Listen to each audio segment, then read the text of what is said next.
नमस्कार, अस्सलाम वालेकुम। मेरा नाम रिजवान खान है।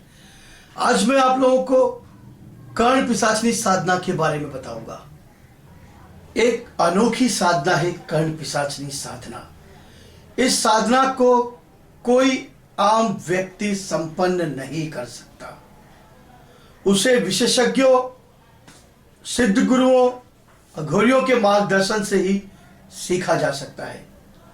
जिसने इस विद्या को किया है या इस विद्या का अनुभव किया है, केवल वही व्यक्ति इस साधना को कर सकता है और दूसरों को मार्गदर्शन दे सकता है। क्योंकि स्वयं के करने से इसके नकारात्मक परिणाम देखने को मिलेंगे। इसका उल्टा असर, विपरीत प्रभाव सबसे ज्यादा पड़ता है।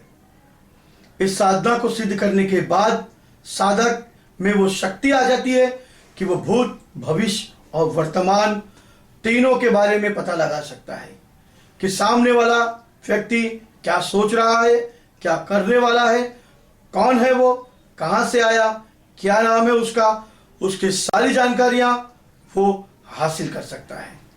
जी हाँ, ऐसा वो कैसे कर सकता है, वो एक सवाल है।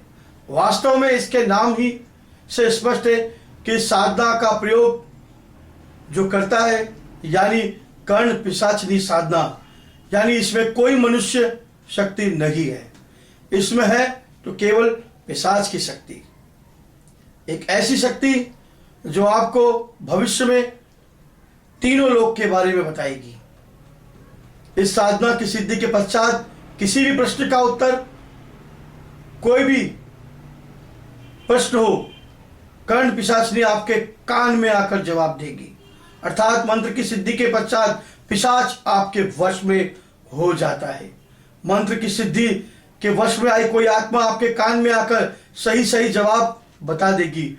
मृत्यु के उपरांत एक सामान्य व्यक्ति अगर मुक्ति की न करे प्राप्ति, तो उसकी क्षमताओं में आश्चर्यजनक वृद्धि हो जाती है। पारलौकिक शक्तियों को वश में करने की यह विद्या अत्यंत गोपनीय और प्रामाणिक है। यह एक वाकई में भयंकर और अलौकिक शक्तियों से भरी हुई साधना है। मैं हर एक को यह चेतावनी देता हूं कि इसको कभी अकेले में आजमाने की कोशिश कभी ना करें, अन्यथा इसका असर आपके मन, मस्तिष्क और आपके सीधा शरीर पर पड़ेगा। हो सकता है कि इससे आपको बहुत बड़ा नुकसान हो। यह साधना आप अकेले में भूलकर भी ना करें। इस साधना का प्रयोग मजाक मस्ती में बिल्कुल ना करें। इस साधना को आप किसी सही गुरु के मार्गदर्शन में ही संपन्न करें। वो आपको बैठकर अगर इसकी पूरी विधि और विधान बताएगा, तभी आप इस साधना को करने का निश्चय करें। लेकिन एक आम आदमी इस साधना को नहीं कर सकता। जिस व्यक्ति को तंत्र, मंत्र, यंत्र का अगर ज्ञान है और अगर तंत्र मंत्र के कुछ रहस्य और नियमों को वो जानता है, अपने आप को रक्षा करना, बंदिश करना, रक्षा कवच करना, रक्षा खोलना, और अगर वो निर्भय है, डरता नहीं है, उसके दिल में भय नहीं है, अगर वो तंत्र मंत्र की कई साधनाएं कर चुका है और अगर वाकई में वो इस शक्ति को देखना चाहता है, सच्चे मन से वो इसका इस्तेमाल करना चाहता है, तो इस साधना को वो व्यक्ति जरूर संपन्न कर सकता है। अब सबसे पहले मैं आपको यह बता दूं कि इस साधना को सिद्ध कैसे किया जाता है। मैं आपको इसका पूरा विधान नहीं बताऊंगा। मैं आपको केवल गोपनीय बात, जो आपके लिए जानकारी के लिए महत्व रखती है, मैं केवल वही बातों को आपके सामने उजागर करूंगा। यह 11 दिन की साधना होती है। इस साधना को आप किसी अकेले कमरे में, बंद कमरे में, जहां कमरा आपने साफ स्वच्छ करके रखा हो, आप एक सफेद कपड़ा बिना सिला हुआ या कुर्ता पजामा भी पहनकर बैठ सकते हैं। धूप, दीप, अगरबत्ती लगाकर उस कमरे को आपको पाक और पवित्र करना है। अपने गुरु की तस्वीर रखनी है। आपके इष्ट, चाहे आप किसी भी भगवान को, देवता को, खुदा को मानते हो, तो आपको उसको सामने रखना है, तस्वीर को। और आपको स्फटिक की माला से, क्योंकि साधनाएं कई प्रकार की होती है, साधनाओं में बहुत विशेष महत्व होता है, साधना का इस्तेमाल करने के लिए कई प्रकार की तांत्रिक वस्तुएं भी लगती है, लेकिन मैं जिस साधना के बारे में आपको बता रहा हूं उस साधना में वाकई में कुछ ऐसी चीजें, दुर्लभ चीजें लगती हैं जिसका आप इस्तेमाल नहीं कर सकते, वो आपको नहीं मिलेगी, क्योंकि दुर्लभ वनस्पति और दुर्लभ तंत्र मंत्र की वस्तुएं जो मैं आपको नहीं बताना चाहता। केवल आप स्फटिक की माला से भी इसका जप कर सकते हैं। आपको 1100 मरतबे रोज रात में 9 बजे से लेकर 3 बजे के बीच में इस साधना को करना है। अगर आप दिवाली, होली या ग्रहण के दिन इस साधना को करते हैं तो आपको इसका सीधा सीधा एक ही दिन में देखने को असर मिलेगा। अब यह साधना क्या है? यह साधना को अगर आप सिद्ध करते हैं तो एक ऐसी शक्ति जिसे हम पिशाच कह सकते हैं, या हम उसे कर्ण पिशाचनी देवी भी कह सकते हैं, वो हमारे वश में हो जाती है। वश में कैसे होती है? प्राचीन काल से बने हुए गुरुओं के मंत्र, अघोरियों के मंत्र जो आज किताबों में नहीं पाए जाते, केवल नाम मात्र के लिए रह गया। अप्सरा साधना, उर्वशी साधना, रंभा साधना, कर्ण पिशाचनी साधना, बेताल साधना, जिन साधना सिर्फ किताबों में ही लिखा रह गया। इसका वाकई में आपको देखने को कहीं नहीं मिलेगा। आप पढ़ो, मजे के लिए पढ़ सकते हो, लेकिन आप करने बैठो आपका समय व्यर्थ जाएगा, पर आपको इसका कोई परिणाम नहीं मिलेगा। मैं जो आपको बताने जा रहा हूं, इस साधना को मेरे गुरु ने सिद्ध किया था। परम पूज्य गुरुदेव श्री मोती सिंह राठौड़ जूनागढ़ के 119 वर्ष के अघोरी थे। उन्होंने इस साधना को सिद्ध किया था। अब वो इस दुनिया में नहीं है। उन्होंने मुझे इसका सही विधि विधान बताया था और तरीका बताया था, जिसको करने के बाद मैंने उसका साक्षात अनुभव किया है। लेकिन कहते हैं कि जब शक्ति आ जाती है मनुष्य के अंदर तो उसको घमंड भी आ जाता है, अहंकार आ जाता है। इसलिए ये शक्ति वाकई में नुकसानदायक भी है, स्वयं के लिए भी और दूसरों के लिए भी। तो मैं यही कहूँगा कि इस साधना को केवल आप सिर्फ सुनिए कि इसका रहस्य क्या है, साधना क्या है, क्यों की जाती है, मगर आप इसको बिना किसी सही गुरु के मार्गदर्शन में बिल्कुल ना करिए। मेरे परम मित्र हैं नवसारी गुजरात के अंदर श्री अघोराचार्य विश्वनाथ जी महाराज,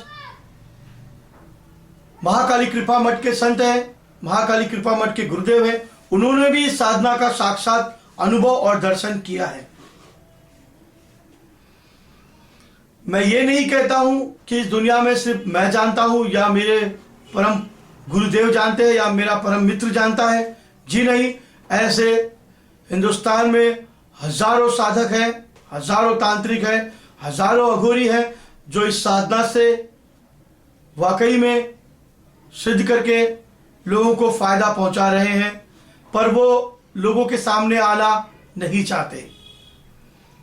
कोई तांत्रिक ढोल लेकर नहीं पीटता कि मैं बड़ा तांत्रिक हूं, मुझे ये विद्या आती है, मुझे वो विद्या आती है। 50 मालाएं, अंगूठियां पहनने से कोई सिद्ध तांत्रिक हजारों रुद्राक्ष डाल लेने से नहीं बन जाता। चाहिए तो एक सत्य। ओम नमो आदेश गुरु सर्वंगनाथ को, नमो आदेश आदेश महामाया कर्ण पिशाचनी मैं तोहे बुलाया, सर्वंग धूलि मसानी लाए, कर्ण पिशाचनी संग राचे, आर्या पिशाचनी मैं तोहे बुलाया, मान मेरी बात, ना माने तो मसानिया भैरव की लात, आर्या कर्ण पिशाचनी। इसी वक्त हाली हुजूर हाजिर न हो तो वीर मसानिया सर्वंगनाथ की लाख लाख दुहाई फिरे, शब्द साचा पिंड काचा, चलो मंत्र ईश्वरी वाचा। आकर खड़ी हो जाती है। पहला रूप मां का होता है, दूसरा रूप प्रेमिका का होता है, तीसरा रूप बहन का होता है। अब आपको सिद्ध होने के बाद जब वो आपके सामने खड़ी हो जाएगी, तब 11वें दिन वो आपसे पूछेगी कि आप मुझे किस रूप में अपनाना चाहते हो। अगर आपने कहा कि मैं आपको अपनी माँ के रूप में अपनाना चाहता हूं, तो वह आपकी जीवित माँ को मार देगी और उसकी जगह वो ले लेगी। उसके बाद अगर आपने कहा कि मैं आपको अपनी बहन के रूप में अपनाना चाहता हूं, तो वह आपकी सगी बहन को मार देगी और वो आपकी बहन का रूप ले लेगी, यानी उसके शरीर में नहीं प्रवेश करेगी और ना ही उसको मारकर वो जीवित हो जाएगी, मार देगी, लेकिन आपके सामने एक छाया की तरह अदृश्य नहीं दिखने वाली वो आपकी बहन बनकर ही आपके साथ रहेगी। और तीसरा, वो आपकी प्रेमिका बनकर वो आपके सामने रहेगी, लेकिन वो आपके साथ शारीरिक संभोग जरूर करेगी। उसे आपको अपनी पत्नी का दर्जा देना होगा और आप उससे भूत, भविष्य और वर्तमान के बारे में पूछ सकते हैं, लेकिन आप ये समझते होंगे कि आपने उसको सिद्ध कर लिया तो वो आपकी गुलाम हो गई। जी नहीं, गुलाम उसके आप बन जाओगे, क्योंकि वो दो धारी तलवार है। अगर आपने उसके नियम पर, उसके बताए हुए रास्ते पर अगर आप नियम पालन नहीं करें, तो वो आपकी भी जान लेने के लिए नहीं हिचकिचाएगी, वो आपके भी प्राण ले सकती है। इसके लिए कर्ण पिशाचिनी साधना कोई एक मामूली साधना नहीं है, कोई आम साधना नहीं है। यह एक बहुत ही खतरनाक और अत्यंत प्रभावशाली साधना है, जिसे केवल गुरु मार्गदर्शन में ही करना चाहिए और सही विधि विधान नियम पालन पूर्वक करे तो वो साक्षात आपके सामने प्रकट होगी। आप केवल मात्र उसे नमस्कार करिए, हाथ जोड़कर प्रणाम करिए और सिर्फ उससे कहिए कि आप मुझे आशीर्वाद दीजिए कि मैं लोगों का जगत कल्याण कर सकूं, लोगों का भला कर सकूं। अगर आप उसे किसी गलत इरादे, मकसद या किसी के सामने दिखावा बड़ा या मैं बड़ा बनने के लिए अगर आप उसको सिद्ध करने की कोशिश कर रहे हैं, तो यह आपकी भूल होगी, वो आपके सामने कभी नहीं आएगी। कर्ण पिशाचिनी साधना केवल जनता के कल्याण के लिए, लोगों के भले के लिए, हित के लिए ही की जाती है। और अगर आप जैसे किसी का बच्चा घूम गया है, किसी का कोई घूम गया है, या कोई कुछ करने वाला है, किसी ने कुछ कर दिया है, हमें बहुत सारी बातों का ज्ञान वो देगी, लेकिन उसके बदले हमसे वो बहुत कुछ ले भी लेगी। मैं केवल आपको ये सिर्फ बात, आपको एक जिज्ञासा, एक आपको उस कर्ण पिशाचिनी का विषय, आपको कर्ण पिशाचिनी का एक महत्व, उसके बारे में जो आज तक एक राज था, गोपनीय था कि ये सिद्ध करने से ये होता है। मैंने देखा है काफी लोगों को, सुनते कुछ नहीं है, बस किताबों में पढ़ लेते हैं, साधना करने के लिए बैठ जाते हैं, उसका नतीजा कुछ नहीं मिलता। और अगर मिल भी गया तो या तो वो पागल हो जाते हैं या फिर बीमार या कोमा में, पैरालिसिस, लकवा मारकर अस्पताल में पड़े हुए होते हैं। तो मैं आप लोगों से हाथ जोड़कर ये विनंती करता हूं, गुजारिश करता हूं कि इस साधना को भूल करके भी करने की कोशिश न करें। केवल सही गुरु और सही मार्गदर्शन में ही ये साधना करें, वो भी गुरु के साथ रहकर, उसके साथ सीखकर, आप उनके साथ बैठकर ये साधना करें, सिर्फ देवी को देखने के लिए और उसे हाथ जोड़कर उसका आशीर्वाद प्राप्त करने के लिए। अगर आपको मेरी बातें सही लग रही है या मेरा बताया हुआ नियम या मंत्र आपको अगर सही लग रहे हैं या मेरी बातों में आपको कुछ सच्चाई लग रही है, तो आप मुझे लाइक जरूर करें, सब्सक्राइब जरूर करें, ताकि मैं और लोगों को ज्ञान रोचक बातें और तंत्र मंत्र से, रहस्य से जुड़ी हुई कुछ बातों को आप लोगों के सामने उजागर करूंगा। जरूर आप लोगों के सामने मैं कुछ ना कुछ नया लेकर आऊंगा। जब तक के लिए नमस्कार, खुदा हाफिज।